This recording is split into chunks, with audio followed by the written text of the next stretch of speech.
السلام علیکم ورحمۃ اللہ وبرکاتہ۔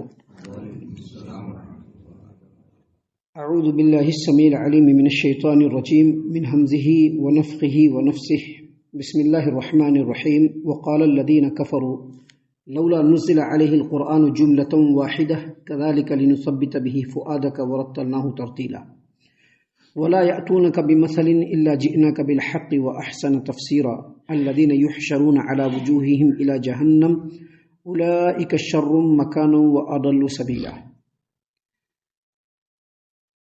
یہ کافر لوگ کہتے ہیں، یہ بھی کہتے ہیں کہ یہ سارا کا سارا قرآن ایک ہی بار میں رسول اللہ صلی اللہ علیہ وسلم پر کیوں نہیں اتار دیا گیا۔ بات ایسے ہی ہے کہ یہ قرآن تھوڑا تھوڑا کر کے نازل ہوا، اور یہ اس لیے کہ ہم آپ کے دل کو مضبوط کریں، آپ کے دل کی ڈھارس بندھاتے جائیں، اور اس لیے بھی کہ ہم آپ کو ایک خاص ترتیب اور وقفوں سے قرآن کریم کی آیات کو پڑھ پڑھ کر کے سناتے جائیں۔ اور اس لیے بھی قرآن کریم تھوڑا تھوڑا نازل ہوا کہ جب بھی یہ کافر لوگ آپ کے پاس کوئی مثال لائیں، کوئی اعتراضات لائیں، کوئی اعتراض لائے، تو اس کا ٹھیک اور برجستہ جواب اور بہترین توجیہ آپ کو بتلا دیں۔ ایسے لوگ اندھے منہ جہنم کی طرف لائے جائیں گے، اور ان کا ٹھکانہ بہت برا ہے، اور یہی سب سے زیادہ گمراہ ہے۔ محترم سامعین اکرام، سورۃ الفرقان سورہ نمبر 25 اور اسی سورت سے آیت نمبر 32، 33، 34، 32، 33، 34، یہ چند آیات ابھی آپ کے سامنے تلاوت کی گئی۔ بفضل اللہ، بعون اللہ، بتوفیق اللہ، آیتوں کا ترجمہ بھی آپ تمام کی خدمت میں پیش کیا گیا۔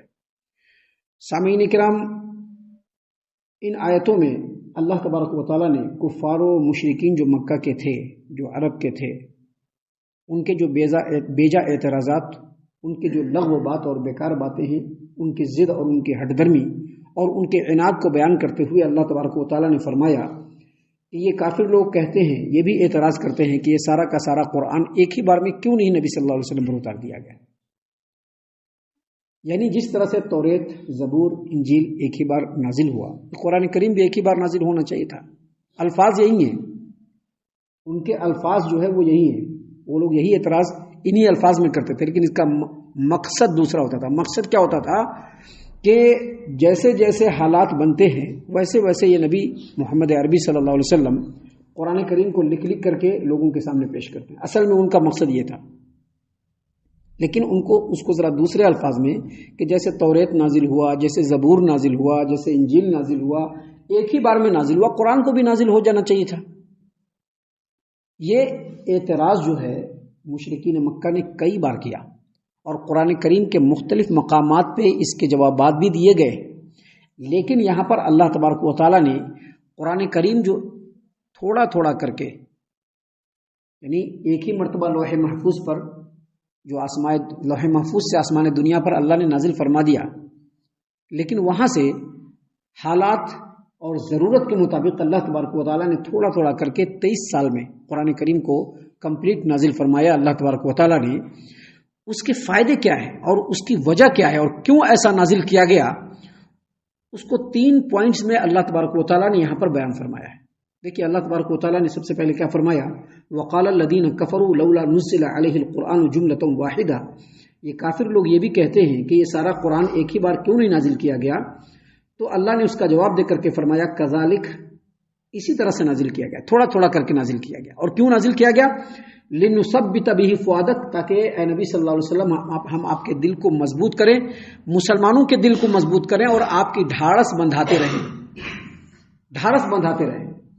مطلب یہ کہ جب نبی کوئی بات پیش کرتے ہیں، جب نبی اپنی دعوت کو اور توحید کو لوگوں کے سامنے پیش کرتے ہیں، تو اس کا جو ری ایکشن ہوتا ہے وہ اس طرح سے ہوتا ہے کہ حق اور باطل دونوں آمنے سامنے ہو جاتے ہیں۔ آج بھی آپ دیکھ لیجئے کہ قرآن کے مقابلے میں دنیا کا ایک بڑا حصہ کھڑا ہوا ہے، کیسے کر کے قرآن کو مٹایا جائے، ختم کیا جائے، اس کے لیے کتنے سارے حربے، کتنے سارے پینترے، کتنے سارے پروپیگنڈے کیے جا رہے ہیں۔ تو یہ فطرت ہے، یہ اللہ کا قانون ہے، یہ اللہ کی سنت ہے کہ جب نبی کوئی دعوت پیش کرتے ہیں تو اس دعوت کے ری ایکشن میں، رد عمل میں حق اور باطل میں ٹکراؤ ہونا شروع ہو جاتا ہے، حق اور باطل کے درمیان مارکا بپا ہو جاتا ہے، اور ہوتا یہ ہے کہ باطل پوری قوت کے ساتھ ایک ساتھ مل کر کے حق پہ ہجوم کرتا ہے. اور یہ کوئی ایک دو دن کا مسئلہ نہیں ہوتا ہے، جب تک نبی رہتے ہیں تب تک ہوتے رہتا ہے. نبی کے پوری زندگی پہ محیط رہتا ہے. اور کبھی کبھی ایسے ہی میں ایسے حالات پیدا ہو جاتے ہیں کہ مسلمانوں کو کوئی رستہ نظر نہیں آتا، ان کی حوصلہ شکنی ہوتی ہے، ان کے دل ٹوٹ جاتے ہیں. تو ایسے وقت میں ان کو ڈھارس بندھانے کے لیے، ان کو تسلی دینے کے لیے، ان کو مضبوطی دینے کے لیے اللہ تبارک و تعالی حوصلہ افزائی کے طور پر قرآن کریم کی آیتوں کو نازل کرتا ہے. ابھی ایک ہی بار میں بہت سارا حوصلہ افزائی کر دینے سے کوئی فائدہ نہیں ہے. حوصلہ افزائی کا مطلب یہ ہے کہ وقتاً فوقتاً جیسے جیسے موقع ہو حوصلہ افزائی کیا جائے. اسی لیے اللہ تبارک و تعالیٰ نے وقتاً فوقتاً قرآن کریم کی آیتوں کو نازل کیا. آپ دیکھ لیجئے جنگ بدر کے وقت میں اللہ تبارک و تعالیٰ نے قرآن کی آیتوں کو نازل کیا تاکہ مسلمانوں کے دل مضبوط ہو جائے. جب جنگ احد ہوئی اس وقت بھی اللہ تبارک و تعالیٰ نے قرآن کی آیتوں کو نازل کیا تاکہ مسلمانوں کے اندر مضبوطی آئے، وہ اپنا آنے والا جو پروگرام ہے، جو خطہ ہے، وہ اپنا کمپلیٹ کر سکے. اور پھر جب جنگ احزاب ہوئی اس وقت بھی اللہ تبارک و تعالیٰ نے قرآن کریم کی آیتوں کو نازل کیا. تو یہ جو قرآن کریم کی آیتوں کو اللہ تبارک و تعالیٰ نے تھوڑا تھوڑا کر کے نازل کیا، اس کا فائدہ یہ ہے کہ مسلمانوں کے دلوں کو مضبوط کیا جائے، ان کی حوصلہ افزائی کی جائے اور ان کو آگے بڑھنے کا حوصلہ دیا جائے. یہ پہلا فائدہ اللہ تبارک و تعالیٰ نے بتلایا. اور دوسرا فائدہ اللہ تبارک و تعالیٰ نے جو بتلایا وہ یہ وَرَتَّلْنَاهُ تَرْتِيلًا، تاکہ ہم آپ کو ایک خاص ترتیب اور خاص وقفوں اور موقعوں پر قرآن کریم پڑھ کر کے سنائیں. دوسرا جو مطلب بتلایا گیا ہے ٹھہر ٹھہر کے رکوع کر کے قرآن کریم کو حفظ کرنا، حفظ کر کے یاد کر کے پڑھ کے سمجھ کر کے اس پر غور و فکر اور تدبر کرنا، اور پھر قرآن کریم کے حکموں کو اپنی عملی زندگی میں لا کر کے اپنے عملی زندگی کو تبدیل کرنا، یہ کوئی ایک ہی بار میں نہیں ہونے والا ہے. آپ دیکھتے ہیں درس قرآن کا جو سلسلہ ہے ایک ہی بار میں پورا قرآن نہیں پڑھایا جاتا ہے، تھوڑا تھوڑا کر کے. کیوں؟ تاکہ لوگ اس کو غور کریں، سمجھیں، دیکھیں کہ اللہ تبارک و تعالیٰ کی کیا منشا ہے، اللہ تبارک و تعالیٰ کیا چاہتا ہے. تو قرآن کریم کو حفظ کرنا، پھر اس کے اوپر غور و فکر تدبر کرنا، اور قرآن کریم کے ذریعے سے اپنی عملی زندگی کو تبدیل کرنے کے لیے اللہ تبارک و تعالیٰ نے وقفہ وقفہ سے تھوڑا تھوڑا کر کے قرآن کریم کو نازل کیا، تاکہ جتنے بھی ایمان والے ہیں ان تمام کو یہ معلوم ہو جانا چاہیے کہ یہ جو قرآن کریم ہے یہ اللہ نے کب نازل کیا، اس قرآن کریم کے اس آیت کریمہ کو نازل کرنے کے پیچھے پس منظر کیا ہے، بیک گراؤنڈ کیا ہے، اس کا شان نزول کیا ہے، کب کس موقع سے نازل ہوئی، تمام مسلمانوں کو معلوم ہو جائے. اور جب بھی کوئی قرآن کریم کی کسی آیت کا غلط مفہوم بیان کرنے کی کوشش کرے تو اللہ تبارک و تعالیٰ دوسری آیت نازل کر کے اس کی صحیح تعبیر بتلا دے. اور سماج و معاشرے کے اندر بہت ساری برائیاں ہیں. اس زمانے میں بھی سماج کے اندر ایک برائی نہیں تھی، شراب نوشی تھی، ڈاکہ زنی تھی، قتل و غارت گری تھا، بہت سارے دوسری برائی تھی، سود تھا، بدکاری تھی. اب ایک ہی مرتبہ اگر قرآن کریم کو نازل کر دیا جاتا اور تمام برائیوں سے روکا جاتا تو لوگوں کے لیے پریشانی ہو جاتی. جو ایمان لانے والا وہ بھی پیچھے ہٹ جاتا، نہ اللہ پر ایمان لاتا، نہ رسول پر ایمان لاتا، نہ اپنی برائی کو چھوڑتا. اس لیے اللہ تبارک و تعالیٰ نے تھوڑا تھوڑا کر کے قرآن کریم کو نازل کیا تاکہ ایک ایک کر کے لوگوں کو بات سمجھ میں آتی جائے اور دھیرے دھیرے دھیرے دھیرے لوگ برائیوں سے دور ہو کر کے بھلائی کی طرف آ جائے. اس لیے اللہ تبارک و تعالیٰ نے تھوڑا تھوڑا کر کے قرآن کریم کو نازل کیا. یہ دوسرا فائدہ ہے. اور تیسرا فائدہ اللہ تبارک و تعالیٰ نے اگلی آیت میں بیان فرمایا. اللہ نے فرمایا وَلَا يَأْتُونَكَ بِمَثَلٍ إِلَّا جِئْنَاكَ بِالْحَقِّ وَأَحْسَنَ تَفْسِيرًا. اور اس لیے بھی قرآن کریم کو تھوڑا تھوڑا کر کے نازل کیا گیا، وقفہ وقفہ سے نازل کیا گیا، تاکہ جب بھی یہ کافر لوگ آپ کے پاس کوئی مثال لائیں، کوئی اعتراض لائیں، تو ان کا بر وقت برجستہ اور ٹھیک ٹھیک جواب دیا جائے، اس کی بہترین توجیح کر دی جائے.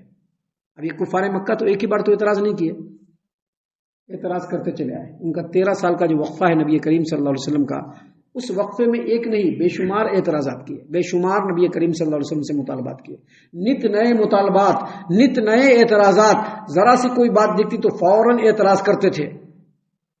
اور جب نبی کریم صلی اللہ علیہ وسلم مکہ سے مدینہ چلے آئے تو تب بھی ان کے اعتراضات کا سلسلہ چلتا رہا. تو اب ان کے اعتراضات کے جواب دینے کے لیے کہ جب یہ کوئی اعتراض کرے ان کا جواب دینے کے لیے اللہ تبارک و تعالیٰ نے قرآن کریم کو تھوڑا تھوڑا نازل کیا. ایک بار کہا کہ قیامت کب آئے گی، تو اللہ نے اس کا جواب دیا. ان لوگوں نے کہا کہ نبی صلی اللہ علیہ وسلم جادوگر ہیں، اللہ تبارک و تعالیٰ نے اس کا جواب دیا. ان لوگوں نے اعتراض کیا کہ قرآن کریم نبی صلی اللہ علیہ وسلم کسی سے سیکھ کر کے لکھ کر کے لوگوں کے سامنے پیش کر رہے ہیں، اللہ تبارک و تعالیٰ نے اس کے لیے قرآن کریم کی آیت نازل فرمائی. پوچھا کہ اصحاب کہف کون لوگ ہیں؟ اللہ تبارک و تعالیٰ نے اس کے لیے قرآن نازل فرمایا. پوچھا کہ یوسف علیہ الصلوۃ والسلام تو جو ہے یعقوب علیہ الصلوۃ والسلام وغیرہ جو ہے ان کے سارے نسل جو ہے وہ مصر اور فلسطین کے اندر ہے. یوسف علیہ الصلوۃ والسلام جو ہے فلسطین کے اندر ہے، یوسف علیہ الصلوۃ والسلام مصر کے اندر کیسے آ گئے؟ اس کا جواب دینے کے لیے اللہ تبارک و تعالیٰ نے سورہ یوسف نازل فرما دیا. تو جیسا اعتراض ہوتا اس کا جواب دینے کے لیے اللہ تبارک و تعالیٰ نے تھوڑا تھوڑا نازل کیا. اللہ کو تو سب بات معلوم ہے، لیکن ایک ہی بار میں اگر اعتراض کا جواب دے دے تو لوگ اس پر بھی جو ہے اعتراض کریں گے. پہلے کیسے جواب آ گیا؟ ہم لوگوں کو اعتراض آج کرنا تھا، پہلے کیسے جواب آ گیا؟ کیونکہ جس کو نہیں ماننا رہتا ہے نا اور نہیں عمل کرنا رہتا ہے تو وہ مختلف قسم کے اعتراض کرتے رہتا ہے. تو یہی چیز ہے جو اللہ تبارک و تعالیٰ نے یہاں پر بتلایا. اور ان تمام باتوں کو بیان کرنے کے بعد اللہ تبارک و تعالیٰ نے مزید فرمایا الذین یحشرون علی وجوہہم الی جہنم اولئک شر مکانا واضل سبیلا. ایسے لوگ اوندے منہ جہنم کی طرف لائے جائیں گے اور ان کا ٹھکانہ بہت برا ہے اور یہی سب سے زیادہ گمراہ ہے. مطلب کیا ہے کہ جو اس طرح کا اعتراض جو کر رہے ہیں، ایسے اعتراض کرنے والے جو کافرین ہیں ان کی عقل اوندھی ہو گئی ہے، ان کی عقل الٹ گئی ہے. اور ان کو اگر صحیح جواب دے دیا گیا اور یہ اگر اللہ اور اس کے رسول پر ایمان نہیں لائے اور اسی کفر پر مر گئے تو کل قیامت کے دن ایسے کافروں کو منہ کے بل چلایا جائے گا. پیر کے بل نہیں چلیں گے، منہ کے بل چلایا جائے گا. صحیح البخاری کتاب الرقاق حدیث نمبر 6523 نمبر کی روایت ہے. نبی کریم صلی اللہ علیہ وسلم سے ایک آدمی نے پوچھا کہ اللہ کے رسول صلی اللہ علیہ وسلم کا کیا قیامت کے دن کافروں کو منہ کے بل چلایا جائے گا؟ کیسے چلایا جائے گا؟ کہا کہ جو رب دنیا میں پیر کے بل چلانے پر قادر ہے وہ آخرت میں منہ کے بل بھی چلا سکتا ہے. لہذا جو ایسے اعتراض کرنے والے کفار و مشرکین ہیں اللہ تعالیٰ نے ان کے بارے میں بھرپور یہاں پر جواب دیا ہے. ابھی آگے اور بھی باتیں ہیں جو اللہ تبارک و تعالیٰ نے بیان فرمایا ہے، جس کو انشاءاللہ کل اور کل کے بعد کے دروس میں ہم آپ کے سامنے پیش کریں گے. ہم اللہ سے دعا کرتے ہیں کہ اللہ تعالیٰ ہم تمام کو ان تمام باتوں کے اوپر خوب غور و فکر اور تدبر کرنے کے ساتھ ساتھ ان باتوں پر عمل کرنے کی بھی توفیق عنایت فرمائے. آمین. اللہ تعالیٰ ہم تمام کو صحیح معنوں میں پکا سچا مومن مسلمان بنائے. اللہ اور اس کے رسول صلی اللہ علیہ وسلم کی اطاعت و فرما برداری کرنے والا بنائے. صحابہ کرام رضی اللہ عنہم کے طریقے پر چلنے والا بنائے. جنت الفردوس میں جگہ عطا فرمائے. اے اللہ ہم تمام کو جہنم سے پناہ دے. اے رب العالمین ہم تمام کو جہنم سے پناہ دے. اے مالک الملک ہم تمام کو جہنم سے پناہ دے. آمین یا رب العالمین. وما علینا الا البلاغ المبین.